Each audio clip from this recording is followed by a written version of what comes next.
Hola, ¿qué tal? Muy buenas tardes tengan todas y todos. Bienvenidas y bienvenidos al Diplomado Control de Constitucionalidad y Convencionalidad en Materia Electoral de la Escuela Judicial Electoral del Tribunal Electoral del Poder Judicial de la Federación.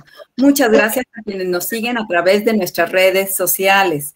El día de hoy tenemos el gran honor de contar con la distinguida presencia de la ministra Norma Lucía Piña Hernández, de la Suprema Corte de Justicia de la Nación, quien nos impartirá la conferencia de inauguración titulada La recepción del control de convencionalidad del sistema jurídico mexicano, y a quien le damos la más cordial bienvenida. Ministra, muchas gracias por estar con nosotros el día de hoy. También tenemos el gran honor de contar con la distinguida presencia del magistrado Felipe de la Mata Pizaña, de la Sala Superior del Tribunal Electoral del Poder Judicial de la Federación, quien será el moderador de esta conferencia magistral. Magistrado, muchas gracias por moderar esta conferencia de la ministra Piña. Quiero, antes de cederle el uso de la voz al magistrado de la Mata, comentar que no voy a leer la síntesis curricular de ambos, puesto que los dos son personas y funcionarios muy conocidos por todas y todos nosotros.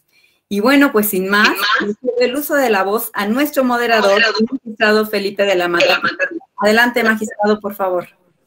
Muchas gracias, querida Gaby.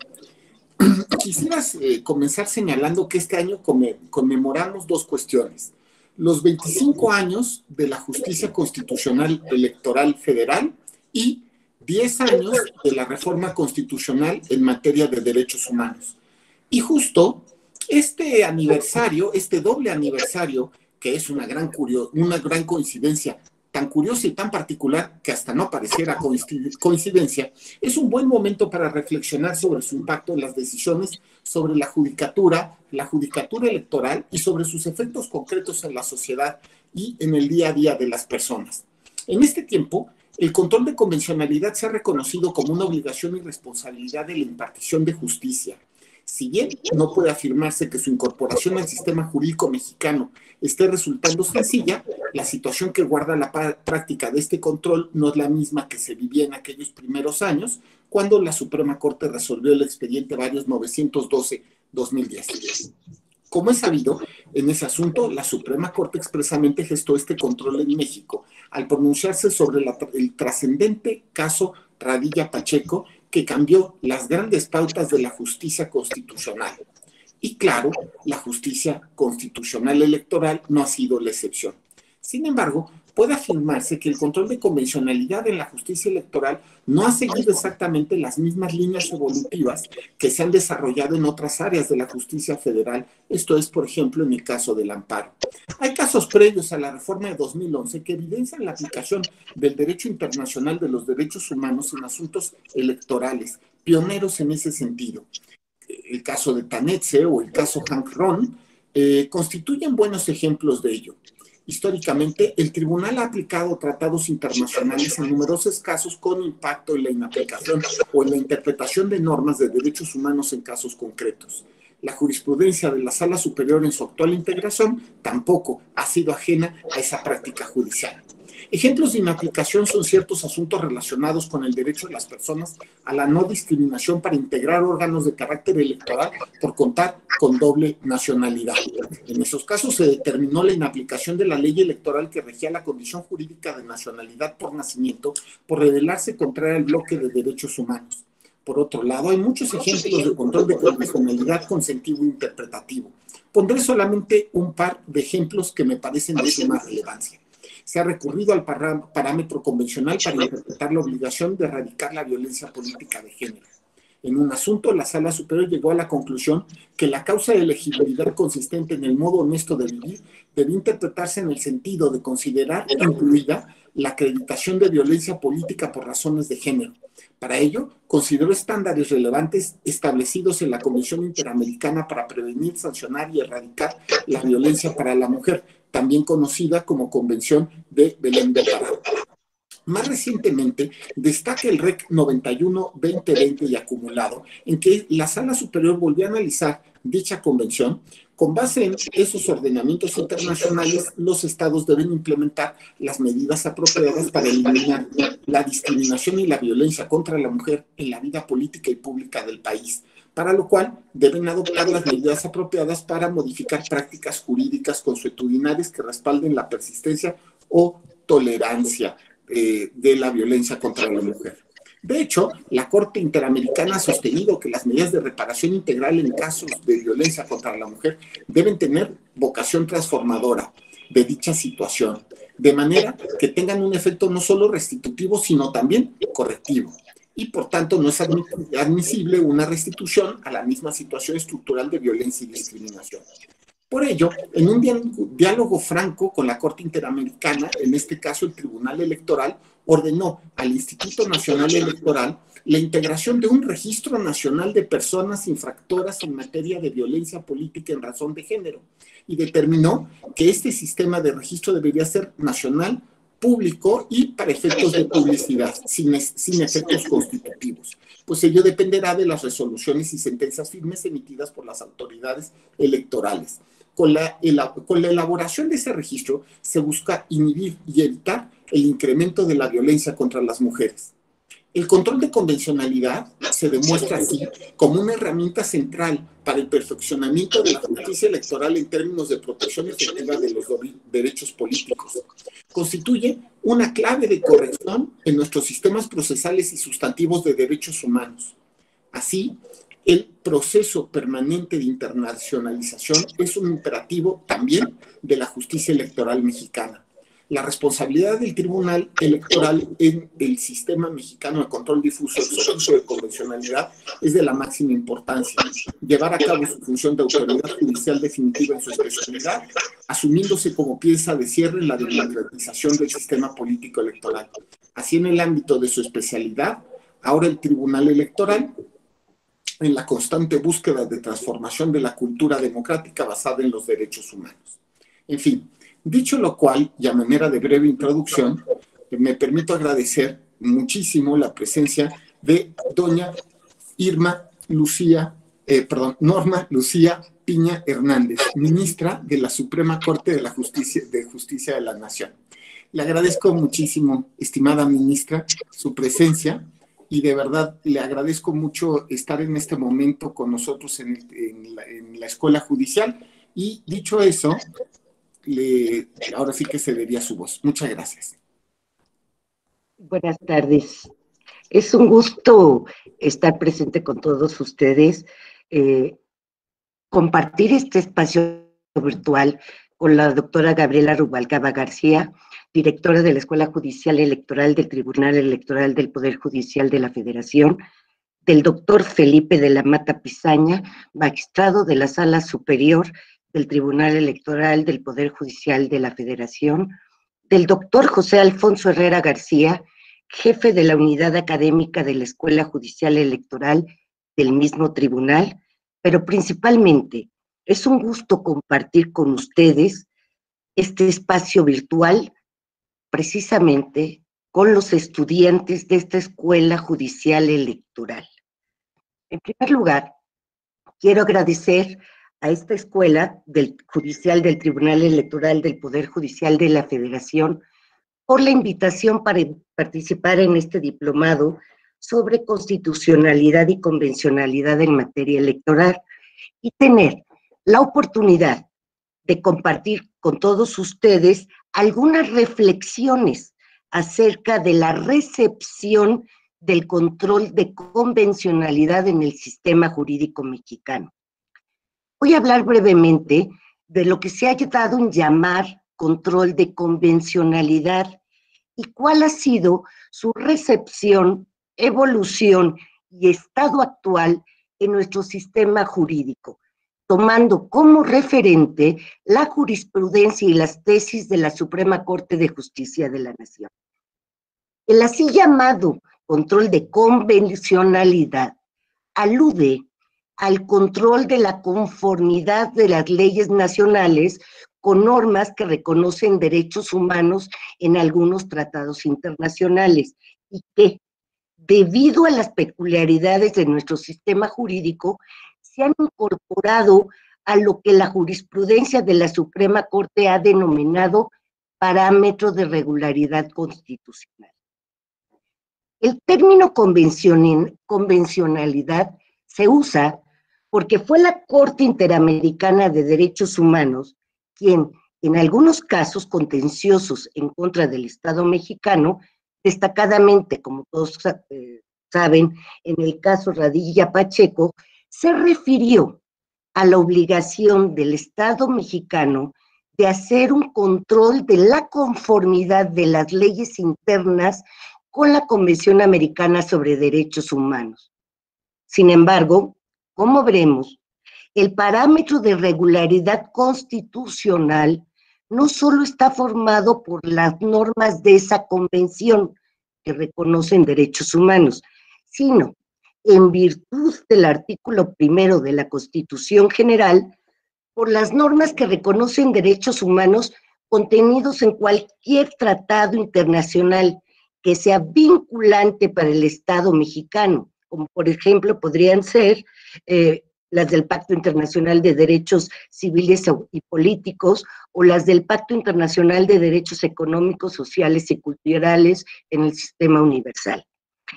El control de convencionalidad, en virtud del diseño de nuestro sistema jurídico, puede ser considerado una especie de control de constitucionalidad. Por ende, vamos a repasar algunos aspectos fundamentales del control de constitucionalidad. En principio, es preciso detenernos en algo que, aunque puede resultar demasiado básico, no está de más recordar, porque con frecuencia lo más elemental es olvidado, y esto, desgraciadamente, ha dado lugar a diversas confusiones. Así, ¿qué debemos entender por control judicial de constitucionalidad? Es verdad que nuestra cultura jurídica, especialmente por las peculiaridades del funcionamiento del amparo, se ha usado el término control de constitucionalidad en un sentido muy amplio, que en ocasiones incluye el control indirecto de la constitucionalidad de actos administrativos o judiciales a través del examen de su regularidad legal, con relación a las garantías de legalidad y seguridad jurídicas previstas en los artículos 14 y 16 constitucional. Sin embargo, esa no es la acepción del término control judicial de constitucionalidad que nos interesa para esta plática, sino la acepción general que es empleada en la teoría constitucional, a saber, el control que hace el Poder Judicial sobre la constitucionalidad de normas generales. La existencia, el fundamento y el alcance jurídico, así entendido, no son temas pacíficos en la dogmática constitucional.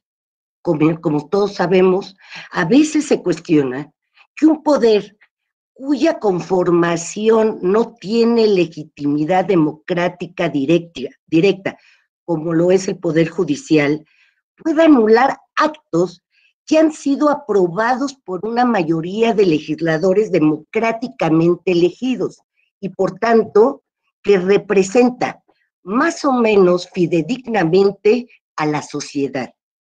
Y si además agregamos que la norma objeto de control ha sido aprobada ampliamente por mecanismos directos de democracia, como una consulta popular o un referéndum, por ejemplo, entonces se cuestionan los partidarios de esta postura, ¿por qué habríamos de fiarnos más del criterio de un juez o de un puñado de ellos respecto de la constitucionalidad de una ley frente al de la mayoría de las personas que serán afectadas por la ley en cuestión, pero también hay una muy amplia mayoría de juristas quienes sustentan la necesidad del control judicial de constitucionalidad de leyes. ¿Y esto por qué? Porque aseguran es un diseño indispensable para garantizar el ideal de una democracia constitucional, aunque entre estos autores hay diferentes teorías. Hay desde quienes limitan el control a la preservación de los derechos que son considerados restrictivos como presupuesto para el funcionamiento de un proceso político democrático, como serían, por ejemplo, los derechos políticos y la libertad de expresión, hasta quienes aceptan un control más amplio que prácticamente todos los derechos fundamentales, incluidos los llamados derechos sociales, pasando también por quienes fundamentan la necesidad del control en un mecanismo de diálogo democrático constante entre los diversos poderes del Estado. En efecto, existen al menos dos elementos fundamentales en el ideal del constitucionalismo o de una democracia constitucional, que si bien tienen una relación estrecha, también se hallan en una tensión permanente. Por una parte, el ideal de una política democrática o de la participación de las personas afectadas en las tomas de decisiones, ya sea directamente o a través de los mecanismos de representación, y por el otro lado, el ideal liberal de poner límites al poder a través de los derechos fundamentales. En este sentido, buena parte de las justificaciones teóricas del control judicial se inscribe en la tensión entre estos dos elementos, es decir, en evitar que las mayorías en el proceso democrático puedan violar los derechos de las minorías y o en socavar los derechos y condiciones institucionales que son presupuestos del propio funcionamiento de una sociedad democrática. Sea como fuere, en nuestro sistema jurídico, la existencia del control de constitucionalidad está fuera de toda duda, pues la propia Constitución prevé el control de constitucionalidad a cargo del Poder Judicial de la Federación a través del juicio de amparo, en el artículo 103, de la acción de inconstitucionalidad, en el artículo 105, fracción segunda, y de las controversias constitucionales, en este mismo artículo, pero en su fracción primera. También prevé el control judicial a cargo del Tribunal Electoral, artículo 99, párrafo sexto.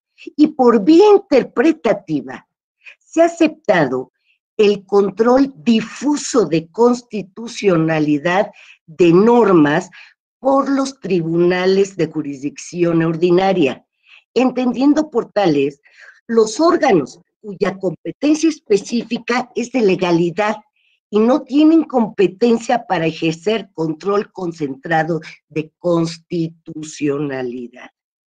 Entonces, las teorías constitucionales al respecto pueden ser útiles para determinar el alcance del control de constitucionalidad previsto expresamente en nuestro sistema jurídico, pero no son necesarias para fundamentarlo. Esto se deriva directamente de nuestra Constitución.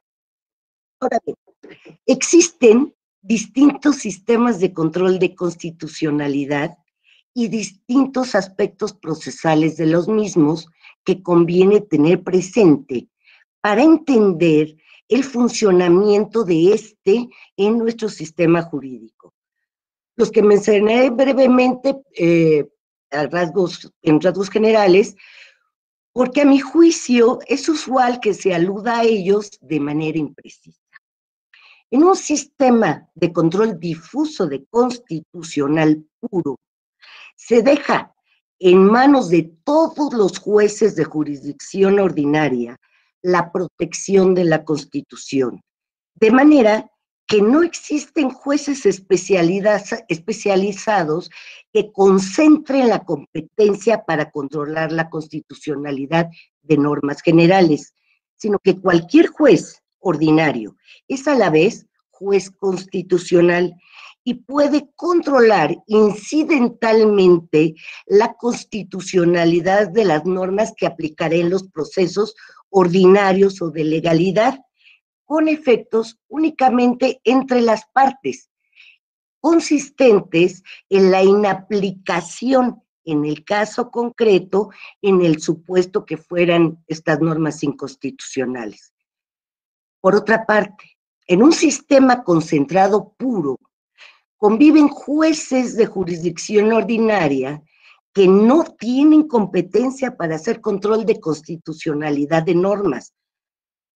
Son los jueces constitucionales que concentran la competencia exclusiva para hacerlo. De ahí el nombre precisamente del sistema concentrado. A través de vías directas o principales de control que se activan mediante la acción en la que la constitucionalidad de las normas es precisamente la materia del proceso y los efectos de la declaratoria de invalidez son erga omnes, es decir, se expulsan del sistema jurídico. Aquí, por ejemplo, el clásico ejemplo es el Tribunal Alemán, Constitucional Alemán. Existen también sistemas que no son concentrados ni difusos, como el nuestro actualmente, en los que se da una cierta combinación de los rasgos anteriores, que debido a esto, en un principio, y a raíz de la reforma constitucional y del caso Radilla, se le llegó a llamar coloquialmente como un sistema confuso, porque no era ni concentrado ni difuso, era confuso. Pero ya en serio, lo que el sistema se denomina sistema mixto, es decir, sistemas en los que existen tribunales que concentran la competencia para realizar el control de constitucional de normas vía acción, como en nuestro caso, el Poder Judicial de la Federación de amparo, acción de constitucionalidad, controversia constitucional. Y a la vez también existen tribunales de jurisdicción ordinaria que tienen competencia para realizar un control difuso de constitucionalidad vía incidental de las normas involucradas en los procesos ordinarios de legalidad para los que tienen esa competencia específica. En ese sentido, el control de constitucionalidad puede realizarse de acción directa o principal cuando la norma es el acto impugnado y la materia del medio de control constitucional, o vía indirecta o incidental, cuando la norma general no es el acto impugnada ni la materia propiamente del juicio, sino que fue aplicada esa ley en el acto que se está impugnando. El control puede activarse de dos formas, este control de constitucionalidad: a petición de parte, a través de conceptos de violación o en suplencia de la deficiencia de la queja o incluso ausencia de los casos que establece la propia ley, o ex oficio. Esto es, cuando lo hace el órgano jurisdiccional en razón de su actividad y sin que exista concepto de violación ni motivo alguno de suplencia o al margen de que existan. Aquí podemos concluir que los términos difuso y concentrado aluden no al tipo de control ni al parámetro de regularidad constitucional, sino a la competencia del órgano jurisdiccional que lo hace.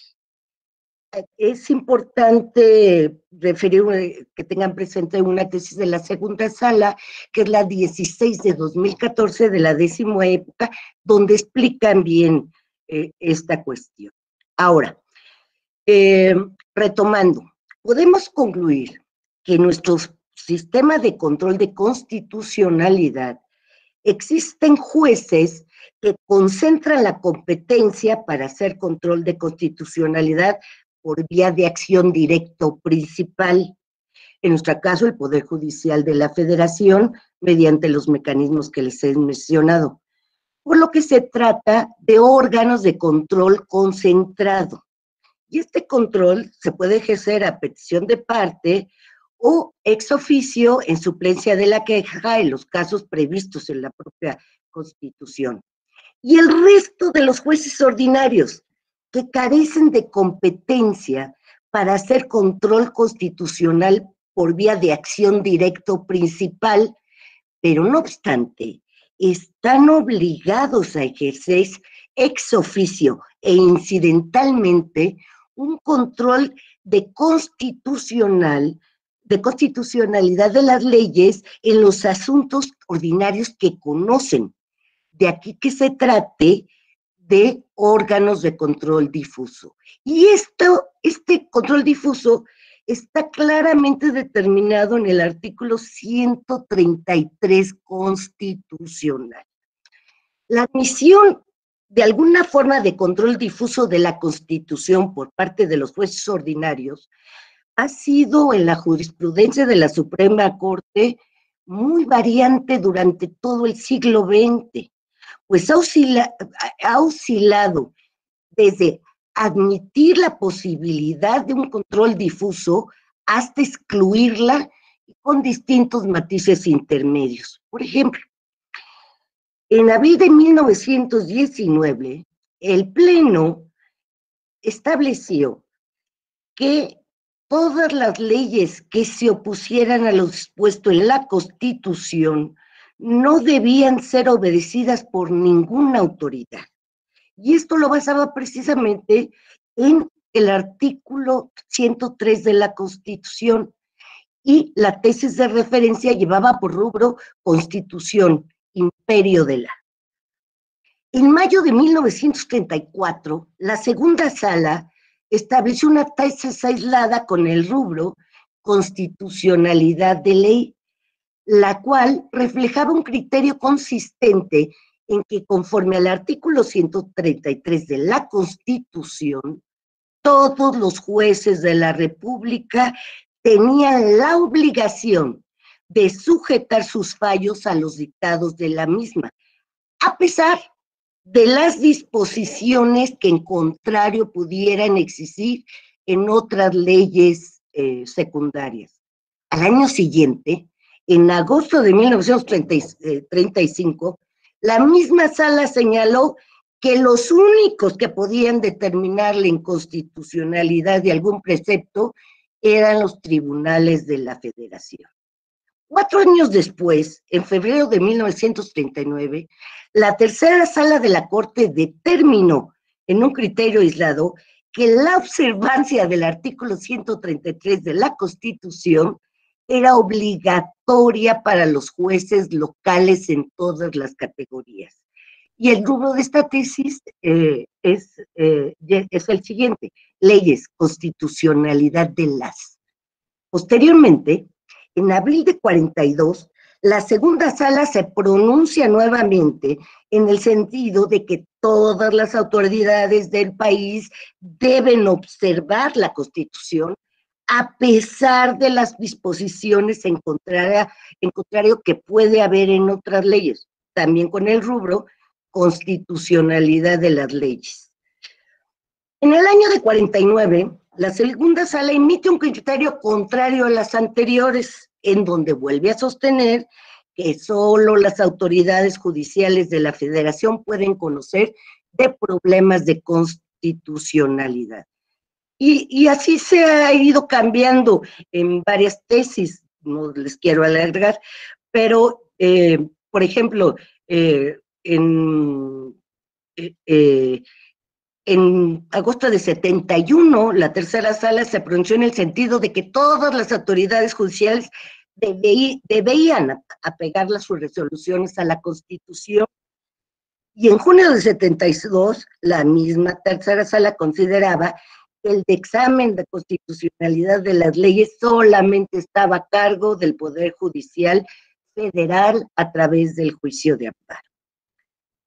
En este mismo punto, el Pleno se pronunció a principios de este siglo, en las tesis 25 de 2002 y 26 de 2002, en el sentido de que el entonces Tribunal Electoral del Poder Judicial de la Federación no podía, en ningún caso, pronunciarse acerca de la constitucionalidad de leyes electorales por no ser impugnables ante él. Pero también, como recordarán, a partir de la reforma del artículo 99 constitucional de 13 de noviembre de 2007 y las reformas legales de 2008, tales criterios quedaron superados con relación específicamente al Tribunal Federal Electoral. Sin embargo, con esa excepción, a mediados de 2011, el criterio que prevalecía en la jurisprudencia de la Corte era que solo el Poder Judicial de la Federación estaba facultado para hacer control de constitucionalidad de normas generales, no así los órganos jurisdiccionales ordinarios. Nuestra historia jurisprudencial y de criterios emitidos por la sala, como vieron, fue muy variante de unos años hacia otros, pero en 2011 este era el criterio que prevalecía. Sin embargo, en ese año ocurrieron dos acontecimientos de suma relevancia para nuestra práctica constitucional. Me refiero a la así llamada reforma constitucional de derechos humanos y de amparo, y al dictado de la resolución del expediente varios 912/2010, mediante el cual la Suprema Corte examinó las obligaciones que le derivaban de la sentencia dictada por la Corte Interamericana de Derechos Humanos, precisamente en el caso Radilla Pacheco, en contra de los Estados Unidos mexicanos y de cualquier otra sentencia de la Corte Interamericana. Estos dos acontecimientos son claves para entender el control de convencionalidad de nuestro sistema, pues significaron el abandono del criterio jurisprudencial mencionado y la reintroducción del control difuso de constitucionalidad a cargo de los órganos jurisdiccionales ordinarios y, sobre todo, fundamentaron en nuestro sistema el control de convencionalidad, pues permitieron ajustar y redefinir el parámetro de regularidad constitucional para ese efecto a través de la interpretación del reformado artículo primero constitucional y en cualquier otro tratado internacional de derechos humanos como normas fundamentales del sistema.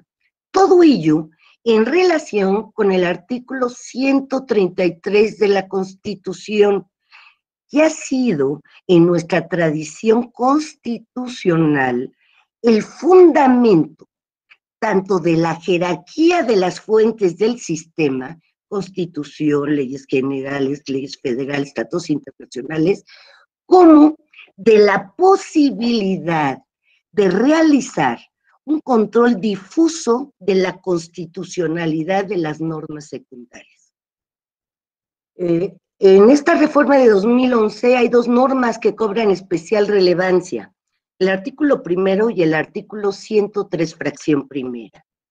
El artículo primero, en cuanto establece que en los Estados Unidos mexicanos todas las personas gozarán de los derechos humanos reconocidos en esta Constitución y en los tratados internacionales de los que el Estado mexicano sea parte, así como de las garantías para su protección, cuyo ejercicio no podrá restringirse ni suspenderse, salvo en los casos y bajo las condiciones que la propia Constitución establece. Y dice también otro párrafo de este artículo, las normas relativas a los derechos humanos se interpretarán de conformidad con esta Constitución y con los tratados internacionales de la materia, favoreciendo en todo tiempo la protección más amplia. También tratándose el 103 constitucional, nos dice, los tribunales de la Federación resolverán toda controversia que se suscite por normas generales, actos u omisiones de la autoridad que violen los derechos humanos reconocidos y las garantías otorgadas para su protección por esta Constitución, así como los tratados internacionales de los que el Estado mexicano sea parte.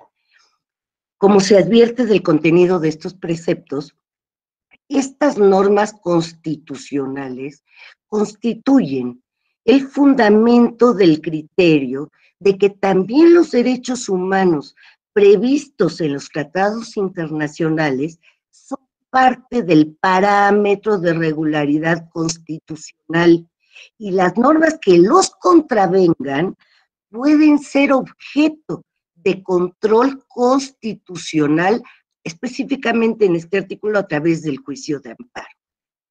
Teniendo en cuenta estas reformas constitucionales, así como los artículos 62, 67 y 68 de la Convención Americana sobre Derechos Humanos y el párrafo 339 de la sentencia emitida por la Corte Interamericana en el caso Radilla Pacheco contra el Estado mexicano, la Suprema Corte estableció los siguientes criterios en el expediente Varios 912/2010. Primero, las sentencias de la Corte Interamericana de Derechos Humanos en que el Estado mexicano haya sido parte son obligatorias en virtud de las normas del tratado. Segundo, reinterpretando los artículos 1 y 133 constitucionales con base en las consideraciones de la sentencia del caso Radilla, se estableció el deber de los tribunales nacionales de hacer control de convencionalidad en el ámbito de sus respectivas competencias y de acuerdo con las regulaciones procesales internas. En este sentido, el modelo de control de constitucional resultante es el siguiente. Los tribunales del Poder Judicial de la Federación son los únicos competentes para hacer control concentrado de constitucionalidad, de amparo, acción de inconstitucionalidad y controversia constitucional. Este control se hace vía acción mediante solicitud de parte o en suplencia de la queja en los casos establecidos en la ley. Las normas son el objeto del proceso y el resultado es la declaratoria de invalidez de la norma y su expulsión del sistema jurídico en amparo, atendiendo al principio de relatividad con relación al quejoso, o entidad actora en algunos casos en la controversia constitucional, o con efectos erga omnes, tratándose de la acción de inconstitucional. Otro punto. El Tribunal Electoral de la Federación debe hacer control de constitucionalidad en los términos del artículo 99, párrafo 6 constitucional y de la legislación secundaria y puede inaplicar las normas que considere inconstitucionales en el caso concreto, sin que por ningún motivo pueda expulsar las normas del sistema.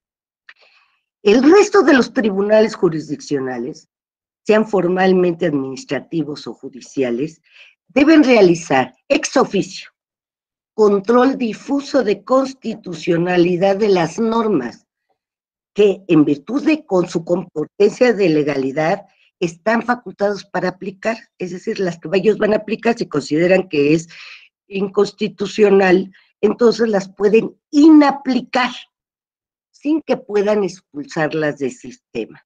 Y por eso se interrumpieron las tesis jurisprudenciales que aludían al control judicial de la Constitución, esa atribución exclusiva del Poder Judicial de la Federación, y control difuso de la constitucionalidad de normas generales, no lo autoriza el artículo 133 constitucional.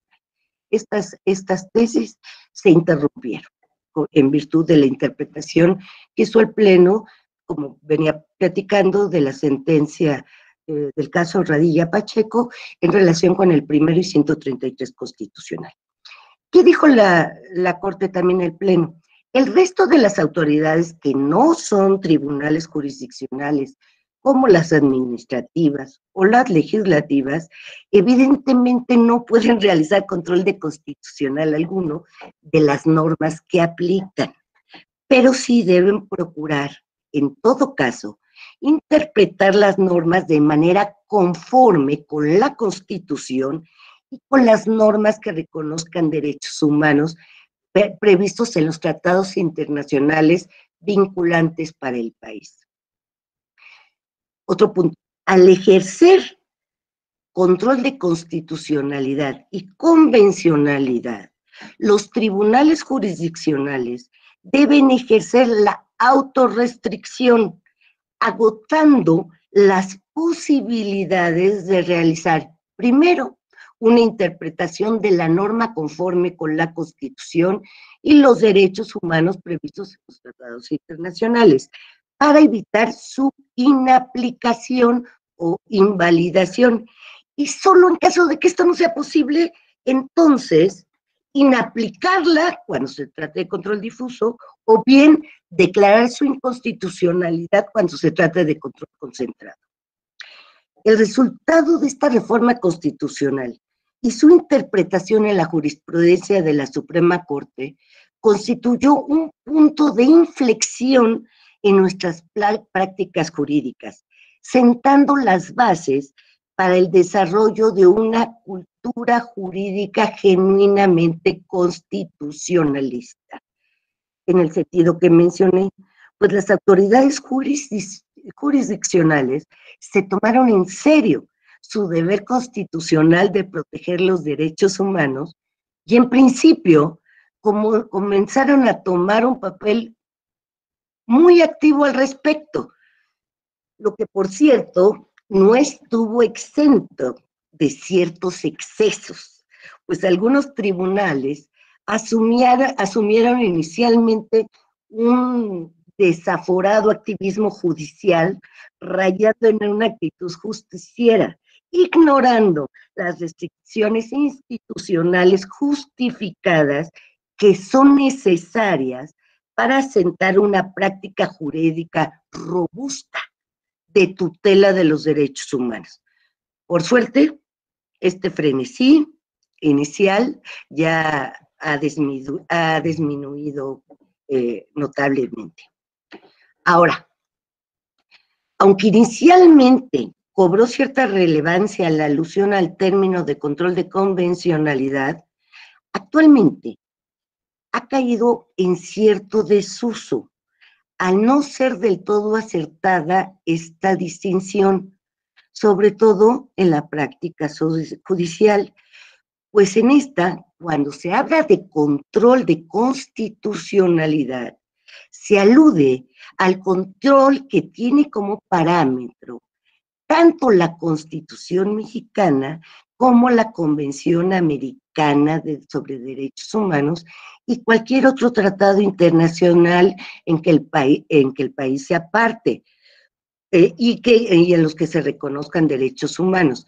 Pues en términos de lo dispuesto por el artículo primero constitucional y en la contradicción de tesis 293 del 2011, los derechos humanos contenidos tanto en la Constitución como en los tratados internacionales suscritos por nuestro país, constituyen en nuestro sistema jurídico el parámetro de regularidad constitucional. Por lo tanto, la distinción entre control de constitucionalidad y convencionalidad, si bien, a mi juicio, tiene un valor pedagógico y académico, considero que no es del todo acertado en el lenguaje judicial, pues en nuestro sistema jurídico, ambas nociones, uno de origen interno y otro de origen internacional, pero ambas están contenidas en la de control de constitucionalidad como parámetro de su regularidad, al margen de que se ejerza control concentrado o difuso según la competencia de cada órgano en términos del 133 constitucional. Recapitulando, es importante destacar que el así llamado control de convencionalidad es una forma de aludir simplemente a la modificación del parámetro de regularidad constitucional en nuestro sistema jurídico, pues ahora este parámetro está conformado no solo por las normas constitucionales, sino también en función de los artículos 1 y 103 constitucionales, por las normas de derechos humanos previstas en tratados internacionales vinculados para el Estado mexicano.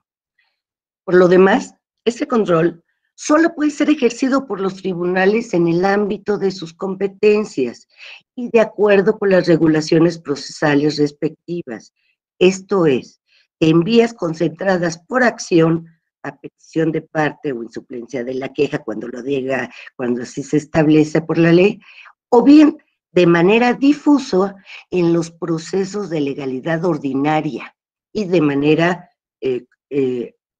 difusa y de manera oficiosa.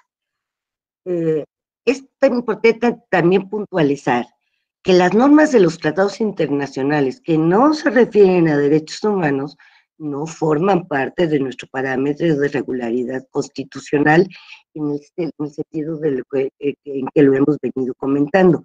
Y por lo tanto, no pueden ser usadas para revisar la constitucionalidad de normas secundarias. En este sentido, existe una tesis relevante del Pleno, que es de la Suprema Corte, que es la Jurisprudencia 22 de 2014, que hace referencia específicamente, que trata específicamente estos temas. Por último, me gustaría señalar cuál es el estado de la cuestión con relación al control de convencionalidad. Respecto de los tribunales de jurisdicción ordinaria, no hay controversia en cuanto a que están obligados a realizar un control difuso de constitucionalidad y convencionalidad ex oficio en los términos precisados. Lo mismo puede decirse del Tribunal Electoral.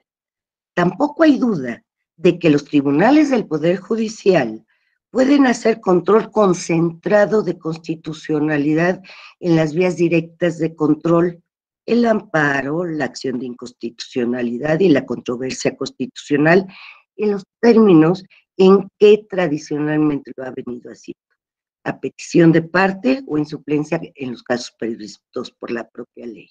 Sin embargo, existe cierta confusión en cuanto a si los tribunales del Poder Judicial de la Federación competentes para realizar un control concentrado están facultados o no para realizar también un control difuso ex oficio en los asuntos de su competencia. Al respecto, no hay todavía un criterio vinculante de la Suprema Corte de Justicia de la Nación que zanje esta cuestión, pero podemos advertir por lo menos tres posturas distintas. La primera consiste en que de una interpretación de nuestro sistema de control, especialmente de los artículos 103, 107 y 133, estos órganos los del Poder Judicial Federal, solo tienen competencia para realizar control concentrado vía acción en respuesta a una solicitud de parte o en suplencia de la queja cuando proceda. La segunda postura consiste en una posición intermedia, que consiste en que los tribunales de amparo solo pueden hacer control de constitucional difuso ex oficio respecto de las normas procesales que aplican directamente, que serían, por ejemplo, la ley de amparo o el Código Federal de Procedimientos Civiles, pero no respecto de normas aplicadas por la autoridad responsable. Criterio que incluso hay una tesis que es aislada del Pleno de la Suprema Corte. La tercera postura, esta sostiene que estos tribunales deben y pueden hacer control difuso de constitucionalidad ex oficio sin restricción en los asuntos de su competencia. Es decir, pueden revisar la regularidad constitucional de las normas procesales que aplican, como la ley de amparo, pero también de cualquier otra norma aplicada en el acto impugnado. Esta cuestión, les comento, incluso ha dado lugar a contradicción de tesis entre tribunales federales y está planteada esa contradicción en el Pleno de la Suprema Corte de Justicia de la Nación, pero todavía no se ha analizado. A mi juicio, es un breve panorama de la recepción y evolución y llamado control de convencionalidad de nuestro sistema jurídico. Solo me resta comentarles, decirles que la labor para alcanzar el Estado constitucional y democrático de derecho al que todos aspiramos exige, especialmente para los profesionales del derecho, una continua preparación, un estudio profundo, cotidiano, consciente y crítico que permita construir ese Estado constitucional y democrático de derecho que pretendemos alcanzar. Lo que requiere además un compromiso serio y firme de quienes hacemos operativo el sistema de justicia, no solo de los órganos estatales, sino también de los postulantes que acuden a ellos en ejercicio de su profesión, porque no debemos olvidar que es obligación de toda la sociedad respetar y hacer valer nuestra Constitución. Agradezco sinceramente que me hayan brindado la oportunidad de participar en este evento de apertura y sobre todo agradezco sinceramente la atención y la oportunidad de poder platicar con todos ustedes. Muchas gracias.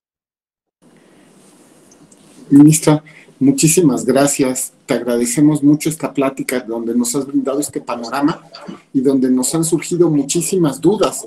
La verdad es que yo voy a poner dos ideas que me surgen de esta conversación.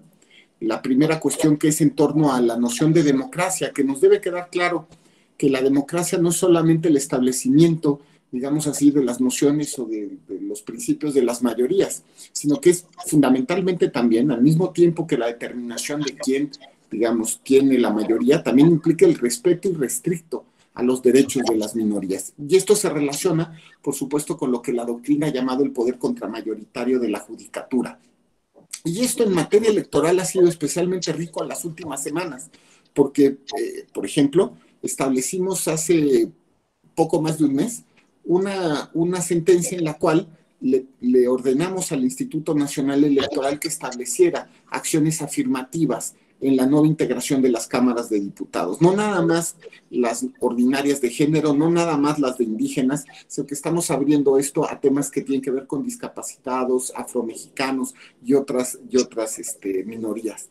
Y por supuesto me encantó esto, lo del sistema confuso de control de constitucionalidad, porque en electoral es todavía más confuso, ¿no? O sea, porque además aquí tenemos que inclusive las autoridades administrativas pueden llevar a cabo control de constitucionalidad, lo cual es, diría yo, totalmente exótico, porque aquí el Instituto Nacional Electoral, en términos de la propia normatividad, puede aplicar o desaplicar, digamos, por ejemplo, los estatutos de los partidos en tanto que los puede aprobar o no para su ejercicio, lo cual sin duda es algo muy interesante, pero también exótico. Me quedo, estimada ministra, con la noción sobre todo de que el principio de constitucionalidad y convencionalidad al final del día corresponden, diría yo, al mismo punto de vista, ¿no? Ya sea que se ve internamente o externamente. Ministra, te agradecemos mucho tu conferencia. Estoy seguro que todos los alumnos han tenido una gran oportunidad de poder charlar contigo y de todo corazón, de verdad, te agradecemos mucho tus palabras. Muchas gracias. Gaby, te cedo el uso de la voz. Muchas gracias, magistrado. Ministra, muchísimas gracias. La verdad es que fue una excelente conferencia magistral de inauguración. Le agradecemos, quedamos muy contentos. Y bueno, pues sin más, agradecemos a quienes nos siguieron también a través de nuestras redes sociales. Y bueno, pues esperamos tenerla pronto en algún otro evento de la Escuela Judicial Electoral. Muchísimas gracias, ministra. Les pido a todos y a todas le demos un fuerte aplauso a la ministra Peña. Está más rápido. Rápidamente, nada más. Muchas gracias. Gracias. Les quiero comentar que el electoral es materia aparte, ¿eh? Es una cosa impresionante. Sí. Exótica, ministra. Merece una conferencia únicamente sobre estos temas el Tribunal Electoral. Muchas gracias, ministra. Le agradecemos. No, gracias a ustedes. Gracias. Muy bien, bonito.